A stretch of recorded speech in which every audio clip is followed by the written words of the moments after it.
Brazil দলে আবারও ইনজুরির হানা, দলে আসছে বিশাল পরিবর্তন। বিশ্বকাপ বাছাই পর্বে চিলি ও বলিভিয়ার বিপক্ষে মাঠে নামার আগে কয়েকজন নতুন তারকা দলের সঙ্গে যুক্ত হয়েছেন। ইনজুরির কারণে ছিটকে গিয়েছেন ম্যান ইউনাইটেডের ফরওয়ার্ড ম্যাথিউস কুনহা। বিশ্বকাপ বাছাই পর্বে শেষ 2 রাউন্ডের জন্য ব্রাজিলের স্কোয়াডে ডাক পেয়েছেন সামুয়েল লিনো।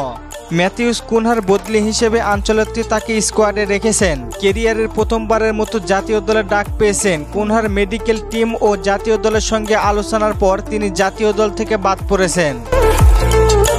দল ঘোষণার দিনেই দল থেকে ছিটকে গিয়েছেন নিউক্যাসলের জুইলিংটন এবং অ্যালেক্সান্ড্রোর বদলি হিসেবে কাউকেই ডাকেনি কোচ। তার ইনজুরিতে পড়ে ছিটকে গিয়েছিলেন ভেন্ডারসন।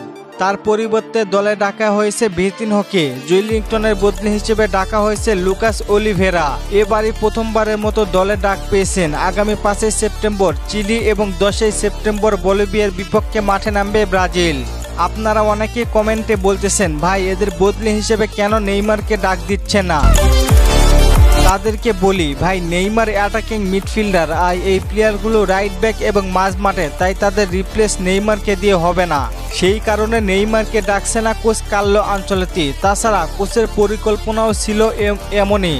আগামী ব্রাজিল দলের ইনজুরির সংখ্যা বাড়তেও পারে। আজকে শুধু নতুন না, এর আগেও যতবার দল ঘোষণা হয়েছে ততবার কেউ না কেউ ইনজুরিতে পড়েছে। আপনাদের কি মনে হয়, ইনজুরি সমস্যা নিয়ে ব্রাজিল দল কি পারবে ভালো কিছু করতে? জানিয়ে দিন কমেন্ট করে।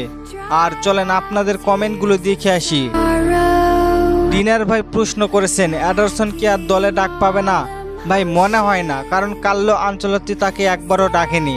সিপাত ভাই প্রশ্ন করেছেন, বিশ্বকাপে ব্রাজিল কয়জন প্লেয়ার নিয়ে খেলতে যাবে? ভাই 26 জন প্লেয়ার থাকবেন। ফরহাদ ভাই প্রশ্ন করেছেন, ফেস রিভিল কবে করবেন? ভাই খুব শীঘ্রই। ধন্যবাদ সবাইকে প্রশ্ন করার জন্য। আর ফুটবলকে নিয়ে নতুন কোনো প্রশ্ন থাকলে করতে পারেন, পরবর্তী ভিডিওতে রিপ্লাই করব। ধন্যবাদ।